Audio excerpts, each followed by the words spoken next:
is KC Sports Network, proudly presented by Emprise Bank.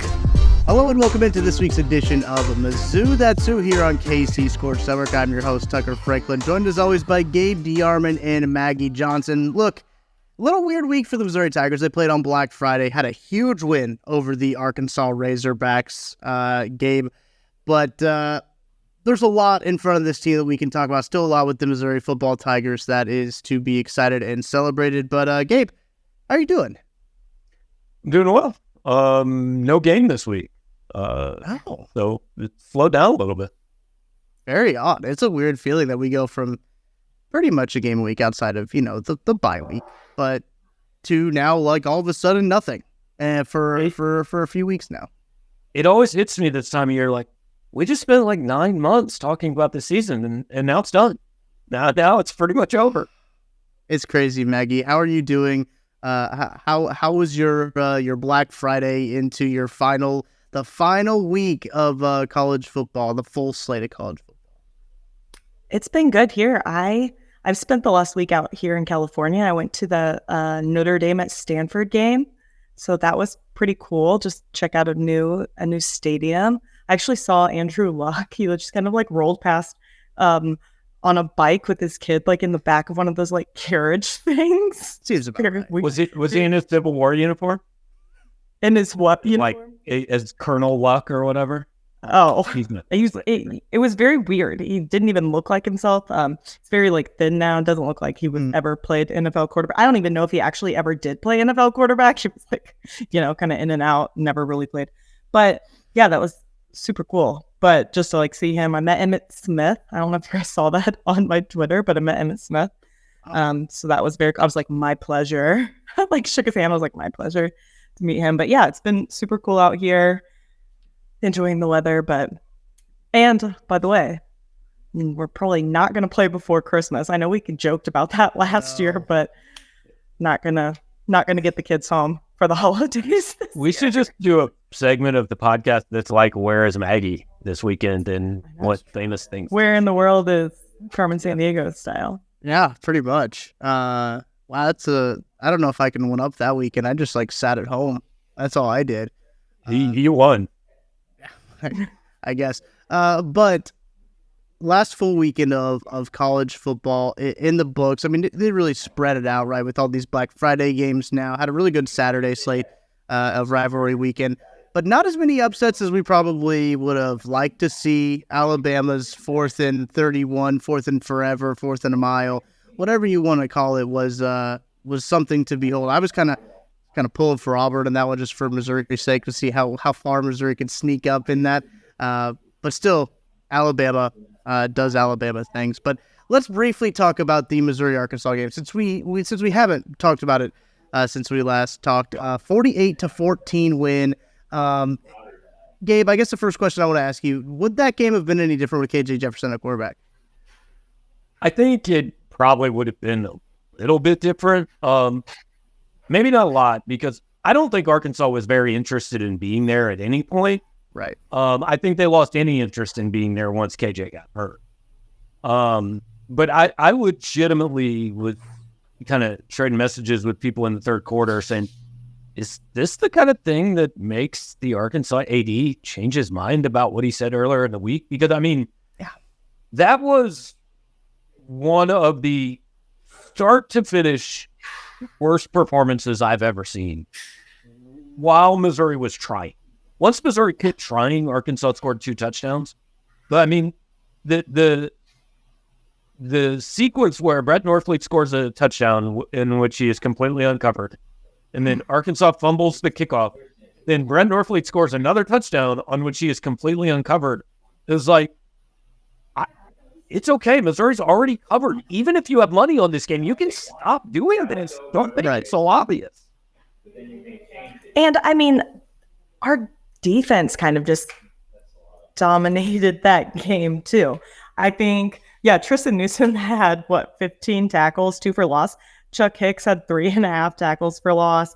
I mean, Jaden Jernigan had a touchdown. I don't know. I don't think it would have really mattered that much if KJ played in the game, to be perfectly honest with you. I I mean, last year even Brady Cook dominated in that game, and he was hurt the whole time, and and KJ played. So I don't know. It was Mizzou from the start. I like what Drink said. He goes, Mizzou came to play, and Arkansas came to fight, and you could kind of tell. I think we can also kind of put to rest the argument that it's not a rivalry game. I think you can tell it's a rivalry game. The fight was cool, though. I liked that. That fight was pretty cool. I did see people saying like, well, Missouri started the fight. Look, it depends on which side you were on, but you can definitely argue they both started. Like, yeah, it started when Brady Cook got hit out of bounds. But if you watch that next play, like, Cameron Johnson was kind of tugging on dude's leg, and like, I mean, you can definitely argue both sides played their part in starting it. The funny part to me was that Cameron Johnson did not get a penalty and was not ejected. The guy that just ran out of nowhere and leveled Cameron Johnson did not get a penalty and was not ejected, but 3 other guys were ejected. That was a really confusing thing to me. A part of me too, and this goes back to the Alabama-Auburn game where they kind of had like a little shoving match, a little pushing and shoving going on after, the play happened, Alabama kicked it off, and then the refs just like didn't throw a penalty flag. I thought that was kind of funny. They're just like, this is all going to offset anyway, so we're just not going to throw a flag. It's not going to matter. But I do realize that the refs probably had to throw some flags because there were punches thrown in the Missouri one. But to be fair, also shout out to whoever the GA or the assistant coach was that caught Armand Mimbo's helmet in his hands after he spiked it, because that was a really great play on his. And I don't know if you guys saw that on the video. Really impressed by that. But Missouri just kind of dominated that game from the beginning. Up and down the field, they were running the ball well. They were doing really whatever they wanted to, and I wasn't ever like worried in that game. Right, I think Missouri, the first drive was maybe a 3-and-out, or they got a first down and then a quick 3-and-out or something like that. But the first drive was less than ideal for Missouri, and then it was always Missouri. And listen, I don't want to dance on the well, yeah, I do want to dance on the Arkansas grave, I guess, because early on in the season, I'd already written that team off. I do not understand. If you're an Arkansas fan, I don't know how you can be happy with the decision to keep Sam Pittman as your head coach. I don't know what he's shown to be kept as the head coach. And then when he gets asked a question afterwards to say, like, I don't know how to incite excitement into the program after the game like that, he says, I don't know, who's next? That's when I'm just like, man, maybe he might be a little too comfortable in that hot seat he's got going on.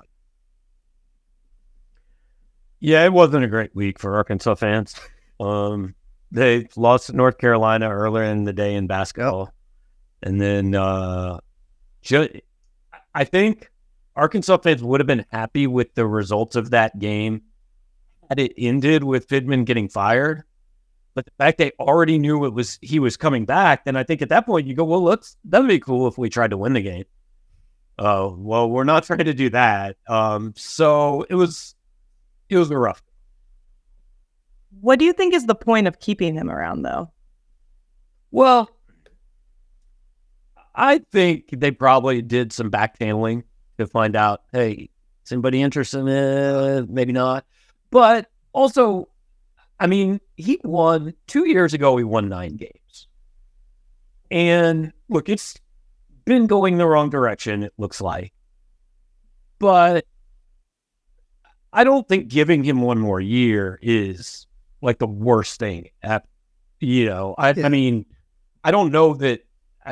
I guess it would depend on who you could get and what they could do in the transfer portal and all that. I don't know the NIL situation down there. I think every team that's losing tends to say our NIL isn't good enough, and maybe there's some truth to that. But I mean, this isn't a situation that I look at and say, well, it is indefensible to bring him back. I would have understood if they fired him, but I think it's all right. I think you make a great point, Gabe. Who would want that? I frequently do. I appreciate that if you could. Yeah. That off. Yeah, I'll just clip that and tweet that out. You make a great point, Gabe. Yeah. Boom. 10 minutes in, I'll make it of that. But like, I don't know if that job is entirely desirable for a lot of coaches, because if you think about, you know, Rocket Sanders and KJ Jefferson, they were already talked about not coming back. You know, so it's like you look at what they have in the cupboard, and you're looking at there, and you're thinking, I don't know, it might be a dicey couple of years if I first take over. It's not a state that produces a lot of high school talent.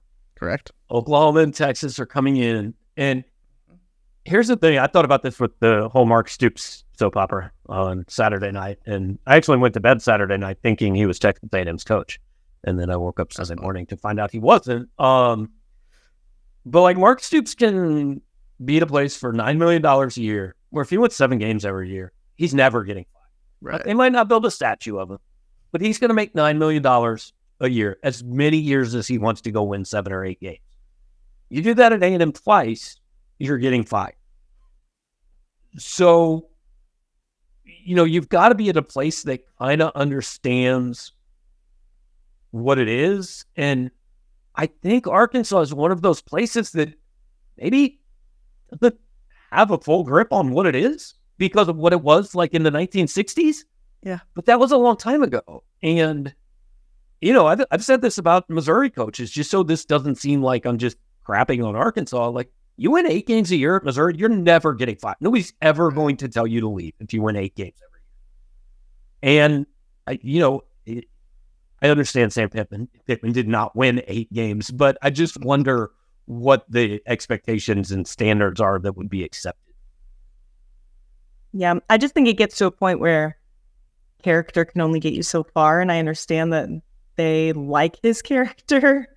I'm sure he's a great person, and I do agree. I think, because I think of him the same way as I think of Drink, is that I think that Drink deserves, regardless of kind of what would have happened unless he went out there and won 2 games this year, I think that he probably would have deserved another year. But I think next year is probably his hot seat year. I don't care which one it is. I want an AD sometime to come to a press conference when they fired a coach and just say, character can only get you so far. That'd be awesome. That's fantastic. Gosh, I'd love it. Sometimes you just got to cheat and maybe be an asshole. Sometimes you need the Jim Harbaughs. You need the Urban Meyers running around here to get these programs really off the ground. Then we can worry about character later. We'll win football games first. Gabe, you brought up the Texas A&M deal with Mark Stoops. Part of me wonders, my tinfoil hat, I'm going to go ahead and put that on here, if Texas A&M had that leaked so they got to see the public perception of what that was going to be like, and then we're like, no, we're not actually going to do that type of deal, or if it was more on Mark Stoops' end. I don't know. I think it seemed like a pretty calculated move, because after people were done just lambasting Texas A&M for that hire, they're like, never mind, we're not going to do that anymore. I think that's what happened. I think it got out and they saw the reaction and said, oh, we got to Shiano this one. We got to get that offer back. But like the best part about the whole thing to me is they wouldn't have hired less successful Mark Stoops. Like, I think, or less proven Mark Stoops. I think Mike Elko's a good football coach. He would have been number 1 on my list for Missouri if Eli Drinkwitz were to leave. He was number 1 on my list. So I do not think this is a bad hire. I don't think Mark Stoops was a bad hire. But the problem for Mike Elko now is, I mean, people that covered Texas A&M had their fans convinced, no, they're talking to Ryan Day. Like, that's a real thing they could have. I mean, anybody looks like a disappointment after this. So it's not that Elko's a bad hire. It's how you got there leaves your fans probably pretty unhappy.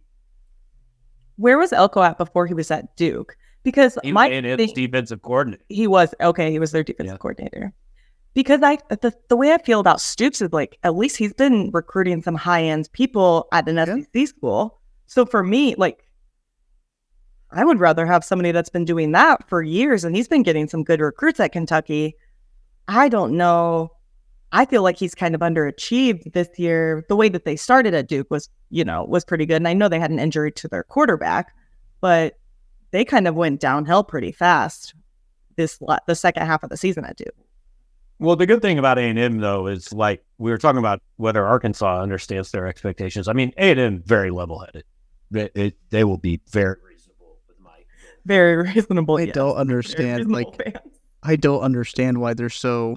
Is it that Is it the 1 year of Johnny Manziel? The 2 years of Johnny Manziel that has the. Well, I think it's. I mean, I don't know if you remember Dat Win and R.C. Slocum won the Big 12 title in 1998, and back in 1938 they won a national title. So I mean that means they should compete for it every year. I just want to remind everybody that Mizzou is like 7-4 since like the year 2000. We're like 500 against A&M since joining the SEC. But for some reason, like Missouri they belong. We are terrible. I don't know. It's crazy. Missouri had 6 10-win seasons this century, and Texas A&M has one of 24 teams to have 6 10-win seasons. By the way, there you go. Yeah, I started to see people when the Mark Stoops when the Mark Stoops news was like getting leaked out there, they were like, send this team back to the Big 12. Like, get this program out of the SEC. And I said, finally, that team that wants to be exiled, that's not Missouri. That team want to get out there. But it's going to be interesting, obviously, with the expanded conference and everything, with the new games and how everything looks. There's a couple notes I want to talk about on the offensive side of the ball, because I think Missouri's 11 Cody Schrader rushing yards from having that 1,500-yard rusher, 3,000-yard passer, and 1,000 receiver. And Brady Cook, I didn't realize this about just like he has a streak of touchdown passes that he dates back to 2022, November 11th, where consecutive games with at least one touchdown pass to 16 in a row. I didn't know that. Shout out to the Mizzou stats and info for that little nugget there. But let's go ahead and take a break. When we get back, we're going to talk about, expectations for this team in the upcoming bowl game. Nobody really knows where they're going to be at now, where we stand when we're recording this podcast. But first, got to thank our friends at Home Field Apparel. Still running that Black Friday deal.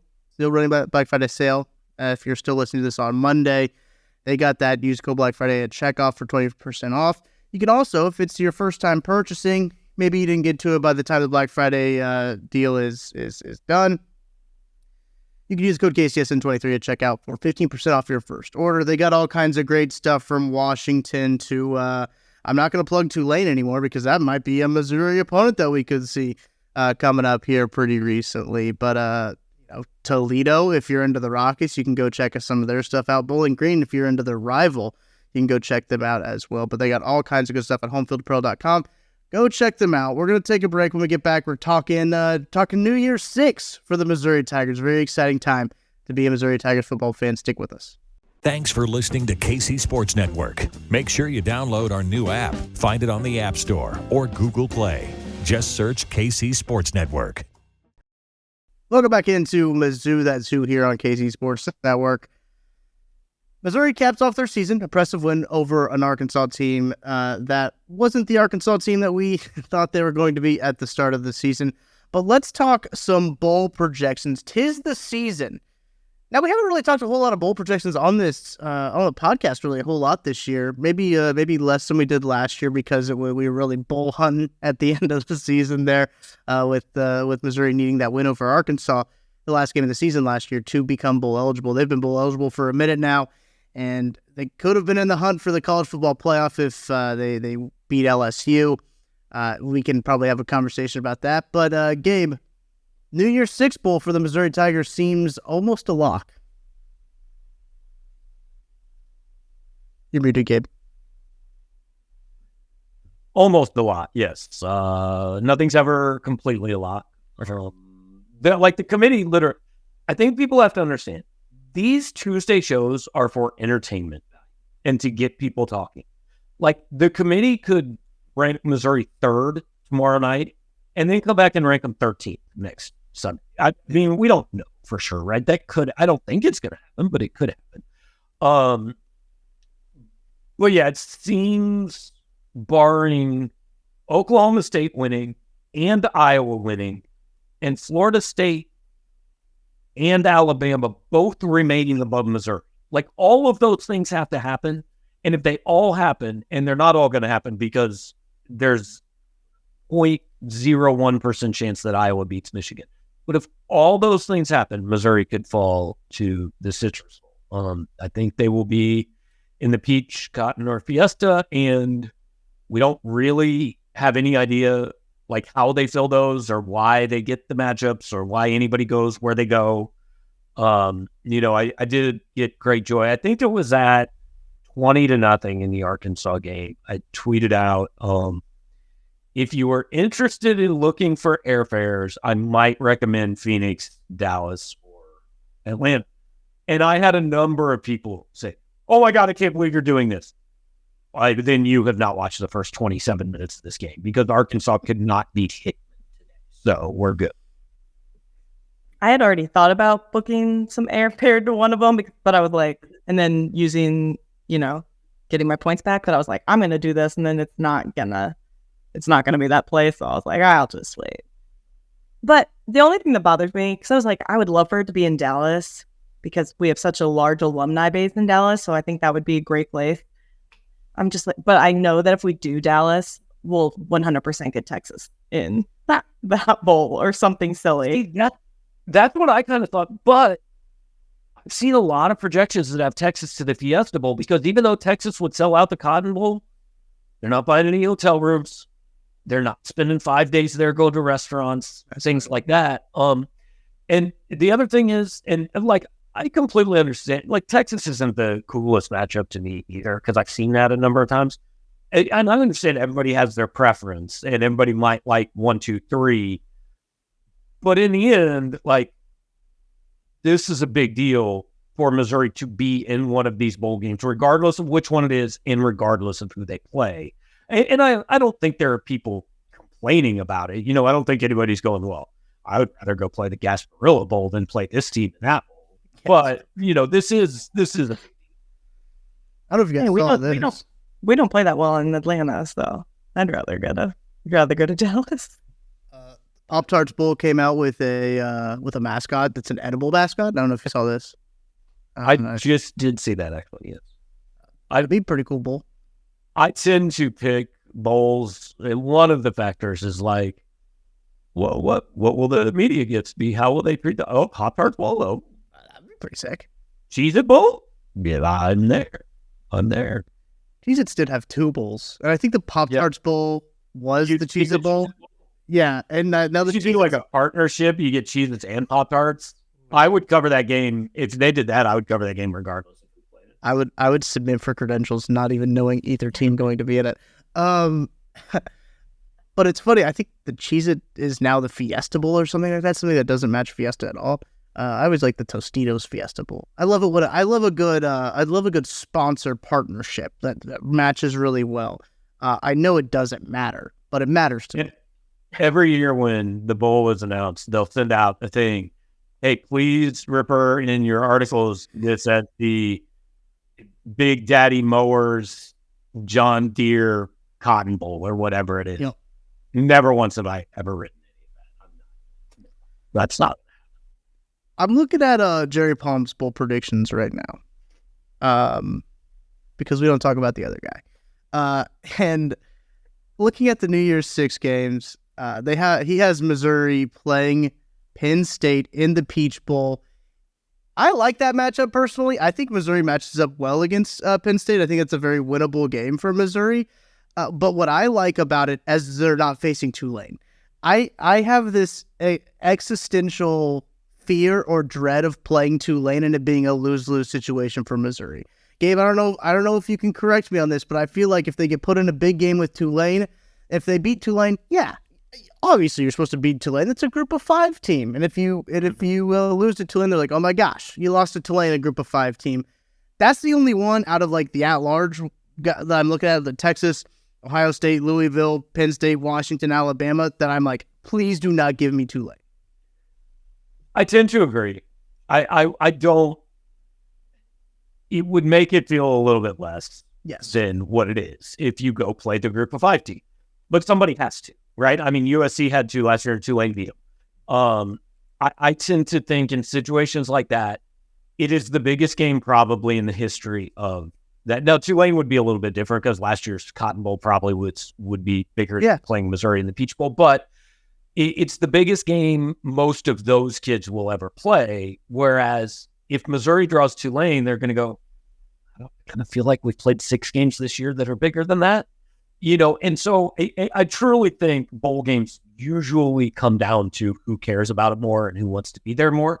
Absolutely. And I mean, one of the iconic college football games in my lifetime is Boise State, Oklahoma in the Fiesta Bowl that ended with the Statue of Liberty and the kid proposing to his girlfriend. Amazing football game. Loved the football game. Yeah. But it gave us this idea that, hey, we should always let the group of 5 team in because they could win. Well, yeah, they could win that night. But if you put Boise State in the 2008 Big 12, they would have gone like 4-4, 5-3 maybe. They would have been a good team. They're a solid team, but they would not have done what they were not a better team than Oklahoma. They would not have won Oklahoma's league. They got up that one night because it was the biggest game they'd ever played, and Oklahoma was going, this is our reward, huh? We'll play this team that nobody really knows about and that we're not going to get. So I agree, it wouldn't be the best scenario to draw Tulane, or it could be SMU. Worst case, it could be Liberty, and I think that would be the absolute worst, even though they're undefeated. I think you get even less credit for beating them than you would Tulane. But flip side, I think Eli Drinkwitz would be like, hey, cool, we could go beat Liberty and win 11 games, and I could go sell that. Let's do that, because the truth is, in 5 years, probably not very many people are going to remember who Missouri played in the Peach Bowl outside of Missouri fans. That's fair. And one of the arguments I keep seeing whenever people are trying to compare Ole Miss and Mizzou, which is kind of driving me insane because they're trying to say that Ole Miss has all these great wins. It's a fair comparison. It is, but when you look at, one of them, is obviously the LSU game. And, you have the head-to-head, which, it's fine. LSU's best win is clearly Mizzou, right? So nobody can sit here and say that Mizzou sucks and then try to use that as an argument that, you know what I'm saying, is that they're trying to say that Missouri's not good enough to be a New Year's Six Bowl and then being like, well, that's the only win that they have. And then, because then Ole Miss is like, well, we have that win. You can't say that in the same breath. That just doesn't work. But then you look at Tulane's schedule, and I think they beat like Tulsa by 3. I looked at this last night whenever I was in an Uber on the way to the airport. And they barely beat UAB. I think they beat Memphis by about the same that we beat Memphis. So their schedule it's not very good. I think they're probably ranked because their schedule is not very good. The whole conversation is, should these teams be guaranteed a spot in this? And right now, look, whatever. You want to give them a spot in the Cotton Bowl, that's fine. Because ultimately, while it's a bigger deal than the Gasparilla Bowl, it's a bowl game. It's not the playoff. The problem is going to be next year when the team that actually is number 12 doesn't get in because you've got to let SMU in or whoever it is. And I think if they get in the top 12, awesome, put them in. But I don't think they should be guaranteed a spot, because if the idea is the 12 best teams, then I don't know, put in the 12 best teams. Yeah, because they still came in and they lost to Ole Miss by 17. And I don't think that Ole Miss is even close to being one of the top teams in the country. I mean, they just lost to Georgia by 35. So, I don't think that we're being honest here, and I know I'm the guy that does this. Ole Miss is not farther from being one of the top teams than Missouri. Ole Miss and Missouri, no, very, very similar seasons. I agree. I think they're very even teams. Honestly, I think they're probably pretty even teams. But my issue with Ole Miss is I don't think that Ole Miss has gotten better throughout the season. I think that they're probably about the same team from the beginning of the season to the end of the season. I think Missouri has gotten better from the beginning of the season to the end of the season. And that, to me, is what I think a lot of people aren't looking at. I thought about this earlier. This doesn't have anything to do with Ole Miss. Well, this is an Ole Miss podcast, so we'll have to know this. Yeah, I have to edit this out. How much do you think Missouri would beat Kansas State by now if they played now? More than 3. Do you still think that game is close? Ole Miss second, or I sorry. still think I'm going back to Ole Miss. I'm circling back. No, K-State's secondary is not good. But they didn't give up any points in the red zone last weekend, did they? Weren't all of their plays like Yeah. like 40 yards or longer? Yeah. It was bad. I was having this conversation with somebody the other day. Without the Mevis field goal against Kansas State, I don't think this season happens for Missouri. I think it's the most important play of the season. Yeah, because they get that loss and they don't go. They were undefeated heading into LSU. Right. Yeah, I mean, the LSU game was the game I feel like people started going, "Oh, hang on, we should take them more seriously than taking them." But the way they beat K-State, how much? I mean, we talked about it before the season. It was the entire year. The team, the fans, the media, everybody was saying, "You've got to win that game if you want to go, do more than win 6 or whatever." And so I just think had they lost that game, I'm not saying they would have lost to Memphis or Vandy, but I think that gave them so much momentum. And then they kind of built on it and won 2 more. And then the LSU game was the game that proved like, hey, we didn't win, but like we're this good. We can compete with these teams that you guys think are the best teams in the country. But I don't know that any of that happens if Mevis doesn't make that game. Well, I think for like the confidence in the team, but like Mevis needed that confidence too, because you don't have that. Like, who knows if he makes the kick against Florida? Who knows if he makes so many of those kicks that kept us in multiple games? You know what I'm saying? So, no, I completely agree with what you're saying. He had been struggling up until that point too, and it really seems like after that we haven't been talking. Because I remember some podcasts were like, "Mevis is broken. He can't make anything. It's all over. Sky's falling. They only beat Middle Tennessee by a score." I don't remember what the score of that game is, but that's what we were complaining about. Is that like, oh, Mevis wasn't making field goals. I've been looking at a lot of bowl projections. Shocker, guys. And a lot of them, almost all of them that I've seen, have them in the Peach Bowl. So it's who they're going to play in the Peach Bowl that could be interesting. But again, here's the thing though. This can all change if Florida State loses this weekend. 100%. If Oklahoma State upsets Texas, I mean, there's a lot of moving. Like Florida State could be in the playoff. There's the possibility they look bad enough against Louisville that they just say, "Oh, this isn't the same team without Jordan Travis," and they're not even like they fall below Penn State and Missouri and Ole Miss. Right. There is still. I also think these projections are all dart throws. Like everybody's kind of guessing. I was going to ask you if you thought that they could possibly, because obviously there's, 5 teams probably that will be fighting for those 4 spots, and Florida State is one of them, and they're a completely different team without Jordan Travis. Would the committee just be like, "Sorry, team, Jordan Travis is your team"? Yeah, I think it depends on how bad they look. And that was why the one that the game last weekend was such a great weekend with college football. Like every game was down to the wire. But in the end, like there were no upsets, right? The favorites won pretty much everything. But all the focus was on Alabama, Auburn, I think. And Oklahoma State, BYU was actually really big for those teams like Missouri and Ole Miss and Penn State because it kept OU out of the Big 12 title game. And I think OU would have a better chance. But the one that I think kind of went the wrong way was Florida State. If Florida wins that game, it frees up a spot. Like Ole Miss is in the New Year's Six, I think, if Florida State loses that game, because then there's only one team from the ACC going because neither of them's going to the play, right? And I mean, Florida should have won. I still just don't have any concept of how Florida is. Florida is 5-7.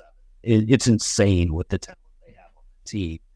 I thought Florida should have won it and really kind of let it get away. And that would have alleviated all of this conversation I don't think there's a big conversation for Missouri. They were 9 last week. I don't think they did anything to hurt themselves. I think they'll be 9 tomorrow night. But if you're an Ole Miss fan, man, that's tough. Florida just cost you a spot, probably.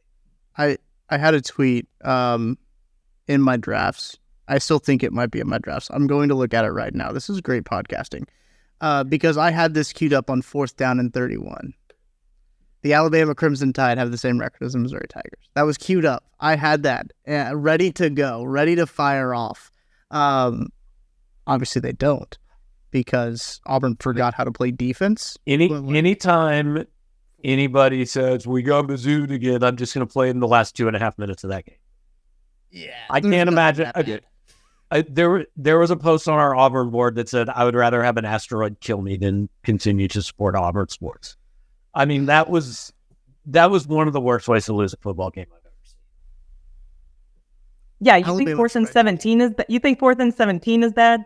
You just got beat by one of the biggest rivalries in college football. 10 years on the 10th anniversary of the Iron Bowl on a 4th and 31. After they only had the ball because you dropped a punt. Yes. Yeah.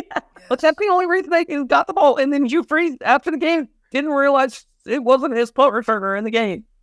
He thought he said, I'm sure whatever his name is feels bad. And the reporters were like, oh, yeah, but it wasn't him. It was this other guy. Hugh Freeze didn't even know.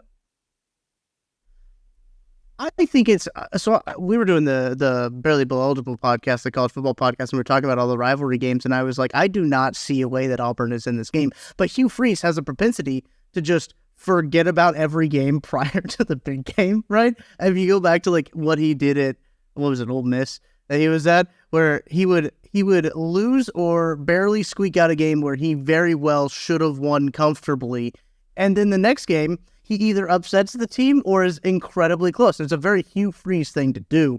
But that hurt. Because I was like, man, Alabama losing, that helps Missouri. I mean, that helps Missouri out quite a bit when you talk about the grand scheme of things. Certainly helps Texas out a whole lot because I legitimately, Gabe, don't know what the committee's going to do if there's a Alabama as the SEC champion, I so badly wanted to happen. In Texas as the one-loss Big 12 champion. What are they going to do? They're not going to not take the SEC champion, right? And then if they take but they Alabama, have to take Texas. They have to take Texas. That's the thing. They have to because they have tried to say the whole time, all the years, all the 10 years that they've had this is like, play good teams, beat good teams, and you'll be rewarded. Texas went to Tuscaloosa and beat Alabama. Now they're going to say, does that not matter? They're not. They can't do that. Right. And the whole argument would be, well, you can't do it without the SEC champion. But the SEC champion lost that football game. And so, look, I think this is all going to be pointless. I think Georgia's going to win the game. But if you get to that situation, like if 12-1 Alabama gets in the playoff over 12-1 Texas, if I'm at any Power 5 school, if I'm the coach, I'm calling the athletic director and I say, get rid of every good team in our non-conference. Yep. I want Eastern Illinois, Southwest Baptist, and Arizona, Scottsdale Bluff, Grand Canyon State on this. Yeah, Pima Tech. Yeah. I mean, just like, I want the worst teams you can possibly schedule on our schedule every year because they just told us that who you play doesn't matter. They're going to be in such a big pickle because even if they don't take the SEC champion, it's going to be like, what? You know what? Every year we do this and we're like, chaos theory and this and that and this and that. And it never really ends up, like, there's never really been a legitimate argument. I know Texas A&M a couple years ago thought they should have gotten in. And there was the 1 year TC or Baylor thought they should have got in. TCU should have got in that 1 year too. There's never been this huge, like, uproar, right? I really hope it happens this year. Like, I just want to see it happen one time where the committee doesn't get bailed out. That's not easy for them. And that's the thing, though, is you mentioned it all works out. I remember Louisville fans were complaining about Missouri being ranked over them. It's like, okay, win out, you won't be. Like, it'll all work out. Like, this is usually what happens. And it's like with Washington and Florida State. Like, if Washington wins out, they'll be in. If Florida State wins out, they'll be, like, that's kind of how it goes. Like, all of it will work out eventually because, Washington will have to play Oregon. Florida State doesn't really, they're going to play Louisville. Who knows how good Louisville is going to be in that game. They just lost to Kentucky. But there's a lot that, like, you can, Gabe, as you touched on it earlier in the podcast, it's like all of this is entertainment value right now because, like, when it comes down to it, it's all going to work itself out. And the top 4 teams will probably be clearly evident by the time this all gets said and done, sadly. But I wish that we would have just a little bit of chaos, especially in the last year of the 14 playoff. I just want just a touch of chaos. I mean, it would be phenomenal to have to pick between Alabama and Texas. Just, I would be so fascinated because either like if Alabama got in, the rest of college football would riot. Yes. And if Texas got in, Greg Sankey might seriously not allow the games to be played. Like, he might go call in bomb threats to the playoff and then schedule a 14 SEC playoff. Like, it might just be, he might just call Drinkwitz and Saban and Kiffin and Kirby and say, all right, you get together, we're going to Charlotte, we're playing these games, we're going to crown We're just gonna call it like UCF did a few years ago. We're just gonna say we won the national title. You can't say anything about it. Louisville's kind of sitting pretty this year though, because no matter kind of what happens, because if Florida State wins the ACC, they're most likely in the playoff, and Louisville gets the top spot. And if they win, they won the ACC and they get the Orange Bowl. So they're just kind of lucky. Swing that with the Orange Bowl. That's weird. I know. And I don't think a lot of people kind of understand how that works with the contractual obligations.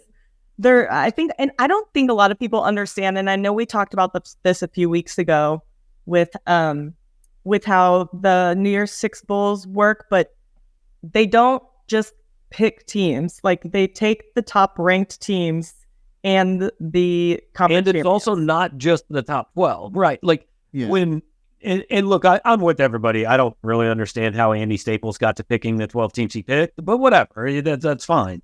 But when I retweeted that, I got so many replies that were like, "Well, Louisville is way being, and it's just stupid." And I just, you don't get to have an opinion on it.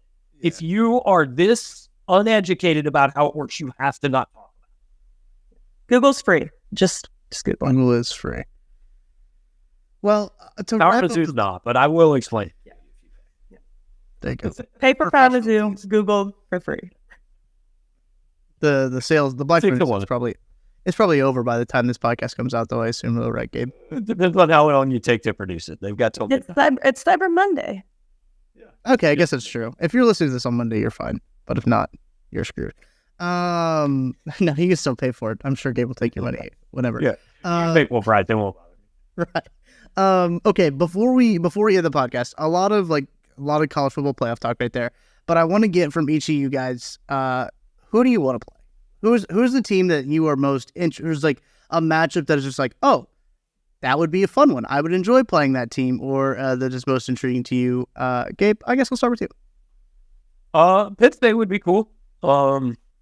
It would bring back, especially for a certain generation. My dad actually was at the 1970 Orange Bowl between Penn State and Missouri. So that would be cool. I've said the Pac-12 loser would be fun. Yeah. Washington or Oregon. If Florida State flips, be kind of cool. Be a little less cool with Tate Rodemaker than it would be with Jordan Travis and full Florida State. But I think that's especially for people my age. I mean, there has been no more dominant program than Florida State was from about 1988 to 2002. In some 14 straight 10-win seasons. So that'd be all right. I'm really kind of on board with you. Just, it's fine if it's Tulane, but it'd be cooler if it was not. Maggie. Yeah, I wouldn't mind. I would mind Florida State as well. I have a very good friend who's a Florida State fan. I just think that would be fun. Wouldn't really love Ohio State. Half of my family's from Columbus. What'd you say? I think that'd be kind of cool. I think. Well, I know a lot of people would think that would be kind of cool, but half my family is from there, so I don't know if I would really want to be into that because I've watched my family get a win so much, and if they won again, I don't think that would be that much fun.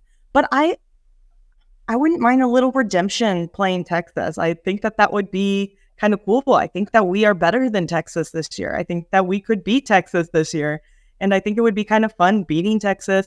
I don't know if I would want to beat Texas in the Cotton Bowl, but I think it would be kind of fun, beating Texas in the Fiesta Bowl. I think that would be cool. So yeah, I wouldn't mind taking Texas down. So right before they come to the SEC. Bro, yeah, that's true. That's a good point. So obviously, I kind of hope they play in either the Peach Bowl, the Orange Bowl, or the Cotton Bowl because the Chiefs play on the 31st, and I would like that game out of the way. I guess you can play in the Fiesta Bowl because it's January 1st. Okay, that's fine. And if I guess they would go to the Cotton Bowl, it would be a lot easier for me to convince myself to go, especially because it's a drivable distance. Yeah. Dallas, Kansas City, easy drive, 35 straight down. That would be an easy one for me to convince. Also, the 29th of December, and I feel a lot more comfortable coming back for a New Year's Eve game because I'll probably want to take some time in at the old Cotton Bowl, even though it's not at the actual Cotton Bowl, which... Right. Jerry's World. It's the AT&T Bowl. I mean, they have to change the name legally. I think they should. That's false advertising. But I do think Penn State is the most interesting one to me. It's the one that I look at and I think I'm pretty confident in that game. I wonder what that line would be. Be a good game. With Penn State. It would be a really good game. Ohio State would be fun. Like just because of just like Missouri, Ohio State win that one for Zeke type of deal. Jeremiah McClellan type of deal in there. I saw when I was in college, I saw Andy Katzenmoyer actually physically, I believe, remove Corby Jones' head from his body near the goal line for Hope Field. I mean, I don't think Tulane is the only one. And I already did my rant about Tulane. I love Tulane. I think that team's fun. Michael Pratt is a fun quarterback for a Group of 5 team, and I think Tulane's actually pretty good. They are. They're a good football team. There's been a theory going around that they've been kind of like sandbagging in the Atlantic or in the American. Right? Yeah, they've been kind of sandbagging, and then until they get to the good teams, and then they turn it on because I think they have SMU this week in the conference championship, which SMU's defense will play well pretty recently. So that should be a good game. Willie Fritz has spent a lot of time in the state of Missouri. Yes. Willie Fritz, I saw, was getting some buzz for the A&M job. Obviously, they hired Mike Elko, but he's gotten a lot of buzz recently for a few jobs that have come open. But yeah, he could make sense at Duke. And look, if he ends up somewhere, chances are going way up that Missouri needs a new defensive coordinator because Blake Baker will be a candidate for that job if it's open. That'd be pretty weird, right? If Willie Fritz gets a job in the next couple weeks and Tulane hires Blake Baker and Missouri and Tulane play in a bowl game, would Blake Baker call the defense but still pay attention to the other team? That'd be kind of cool. Maybe he could be all-time coach like you did when you were a kid. One guy was just all-time quarterback. He played for both teams. Blake Baker could just call defense for both teams. I did see, I think they were talking about this on the broadcast, about Drink saying that, hey, if you want to leave, that's fine. You can still play in the bowl game if you want to players. I think that's kind of cool. Yeah, it was cool. I bet. I don't think most people would do it because, honestly, most of the kids who are going to transfer are not kids who probably are playing much anyway. For sure. Right? So I think it was more, hey, if you decide you want to transfer, that's cool. You were part of this team. We respect it. We'll still take you on the trip. You can still be a part of this before you go off to your new place. And that's cool. It's a nice gesture. Yeah. It is a nice gesture. I don't know that was in place for, say, last year's team. In fact, I know it was not in place. We're transferring out. We're certainly, I don't think, invited to be part of the traveling party to the Gasper. Beautiful Tampa, Florida. They missed Yuba City or something like that. It's a nice area down in Tampa. Well, their loss. That's all I got. We'll have another podcast next week. Probably still talking about football because that's what we want to talk about. And what is bragging rights? Is that bragging rights? It's December 22nd, but Mizzou plays Kansas. Is a week from Saturday. So, the real games kind of start Tuesday. Missouri's at Pitt on Tuesday night, so that starts the kind of ramp up. They've got Wichita State Sunday. So they play grown up teams from here on out. At least. When will they announce SEC honors? Sometime this week, I think. I don't know already. Sure. I think Missouri will have quite a few, but I think they come out. It's possible they don't come out till next week, but I feel like they come out before the conference title game. You'd think I would know, but I don't know. Did you get a ballot? You get an email? No, I'm not part of that. That's too bad. Yeah, they don't ask me. Oh, well. We ask you everything here that we need. So you can take solstice in that. I didn't make Well, things up. maybe we'll have a coach of the year. Who knows? Possible. I would think so. I Yeah. think he'll win it. He should. Don't ask that guy from Alabama. Or, I mean, from Georgia. He thinks Kirby Smart's put it every single year. Like, to be fair, if you're taking one. He's won literally everything else every year, so why not? That's right. All right, that's going to do it for Mizzou. That's who. I guess I got to start paying attention to basketball now as we are going to gear up towards basketball season and bowl season as well. We'll have more for you as it comes out. But lots still to discuss this bowl season. For Gabe DeArmond and Maggie Johnson, I'm Tucker Franklin. We'll talk to y'all next week.